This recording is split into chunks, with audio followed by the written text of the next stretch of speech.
Today marks the 2020 World Day Against Trafficking in Persons. One cannot even begin to comprehend the extent of man's inhumanity to his fellow man when we talk about trafficking in person. This act is so barbaric that no one should even conceive the idea in the mind, not to mention executing it. Unfortunately, notwithstanding the heinous nature of the act, there are reports of a high and increasing rate of persons being trafficked every year. Trafficking in persons is described by the United Nations Office on Drug and Crime as the transportation, transfer, harboring, or receipt of persons with the use of threat or force, coercion, abduction, fraud, deception for purposes of prostitution, sexual exploitation, forced labor, slavery, or similar practices and removal of organs. This act is so heinous and inhumane that countries cannot keep silent and allow its perpetration.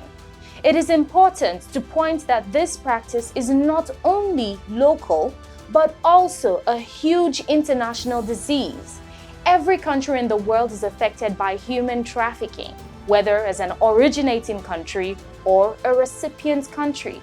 These traffickers continue to target persons, especially women and girls, for purposes of sexual gratification, forced labor, prostitution, and the list goes on. The International Labour Organization reported that child workers, minorities, and irregular migrants are at considerable risk of more extreme forms of exploitation. Statistics shows that over half of the world's 215 million young workers are observed to be in hazardous sectors, including forced sex work and forced street begging. It is painful to know that conflicts in certain areas have made the perpetration of this act more frequent. This is according to the 2018 UNODC Global Report on Trafficking in Persons. The effect of this act can only be negative, resulting in death, teenage pregnancies, substance abuse, psychological breakdown, violence, and the list never ends. The UN General Assembly has urged nations to do more in curbing the growing rate of trafficking in persons, and a number of instruments have been established both locally and internationally to fight this problem.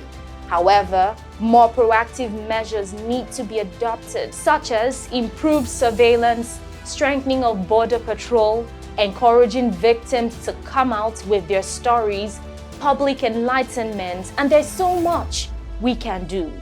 As we end this discussion, we shall leave you with a statement by the UN Secretary General Antonio Guterres. On this World Day Against Trafficking in Persons, let us reaffirm our commitment to stop criminals from ruthlessly exploiting people for profit and to help victims rebuild their lives.